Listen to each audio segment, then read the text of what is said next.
saya Quintin Priscilado, mahasiswa semester 3 Prodi Bimbingan Konseling Universitas Nusa Cendana Kupang. Pada video kali ini saya akan membahas tentang salah satu teknik dasar dalam komunikasi konseling. Teknik dasar yang saya akan bahas yaitu tentang attending atau perhatian. Dalam melakukan konseling, tentunya kita sangat membutuhkan yang namanya komunikasi, baik itu antara konselor dan juga konseli. Sebelum saya membahas seperti apa teknik attending itu, saya akan menjelaskan tentang komunikasi konseling.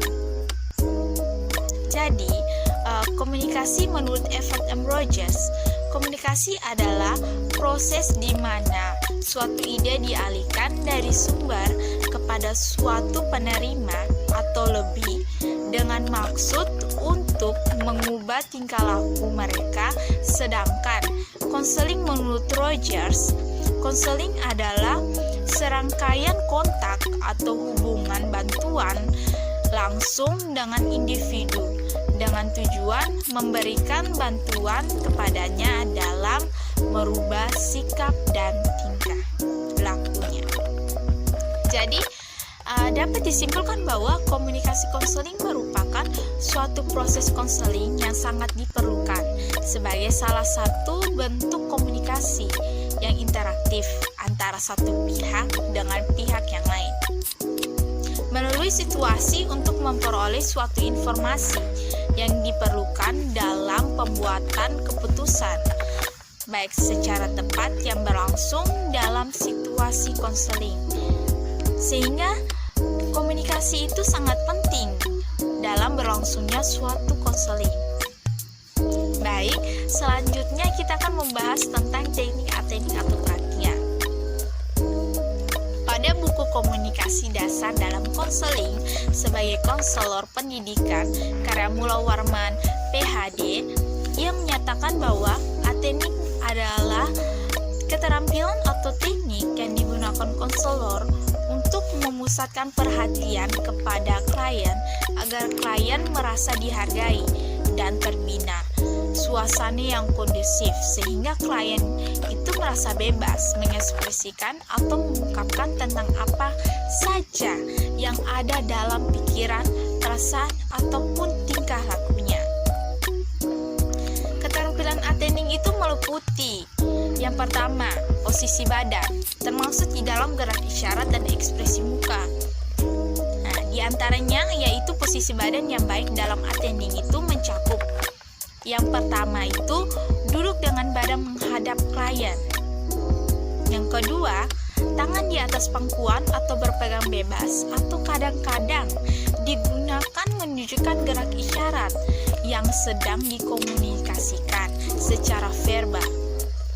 Yang ketiga, dengan menggunakan bagian wajah seperti umpaman senyum atau spontan anggukan kepala sebagai tanda persetujuan atau tanda tidak memahami, serta kerutan di dahi tanda tidak mengerti.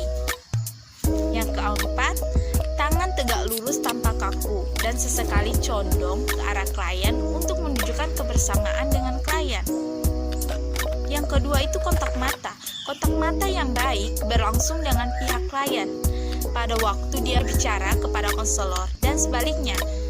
Kontak mata harus diperhatikan atau dipelihara dengan menggunakan pandangan spontan yang mengekspresikan minat dan keinginan untuk mendengarkan secara merespon klien. Sedangkan kontak mata yang tidak baik itu mencakup beberapa hal. Yang pertama itu tidak pernah melihat klien. Yang kedua, menatap klien untuk secara tetap dan tidak memberikan kesempatan kepada klien untuk membalas tatapan tersebut. Yang ketiga, mengalihkan pandangan dari klien segera sesudah klien melihat kepada konselor. Yang ketiga itu adalah mendengarkan. Mendengarkan dalam keterampilan ini yang dimaksud adalah mendengarkan dengan tepat dan mengingat apa yang dikatakan oleh klien, bagaimana mengatakannya dengan mendengarkan yang tepat, yang dimana memungkinkan konselor untuk merumuskan tanggapan apa yang dapat menangkap dengan tepat perasaan dan pikiran dari klien. Cara mendengarkan yang baik itu ada caranya. Yang pertama, memelihara perhatian penuh dengan terpusat kepada klien.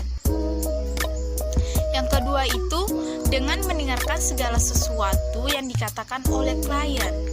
Yang ketiga, mendengarkan keseluruhan pribadi klien, baik itu dari kata-kata, perasaan, dan juga perilakunya, yang dimana kita dapat memahami beberapa pesan verbal maupun non-verbal dari klien. Yang keempat, mengarahkan apa yang konselor katakan terhadap apa yang telah dikatakan oleh klien. Jadi attending itu bertujuan untuk apa sih? Attending bertujuan untuk menciptakan suasana nyaman supaya klien merasa dihargai, meyakinkan klien untuk mempercayai konselor. Sedangkan menurut Sofian Willis pada tahun 2004, ia menyatakan bahwa perilaku attending akan mempengaruhi kepribadian konseli. Yang pertama itu meningkatkan harga diri konseli. Yang kedua, menciptakan suasana aman bagi konseli. Terus apa sih fungsi dari teknik attending itu? Jadi fungsi dari teknik attending adalah konselor dapat memfokuskan pada komunikasi verbal konseli sehingga perhatiannya itu dapat terpusat kepada konseli dan dapat memperlihatkan penampilan yang attending khususnya dalam relasi konseling. Attending dilakukan untuk membuka proses konseling. Perhatian yang diberikan terpusat sehingga klien menjadi terbuka pada klien. Baik, itu tadi sedikit penjelasan dari saya tentang teknik attending dalam komunikasi konseling. Sampai jumpa dan God bless you.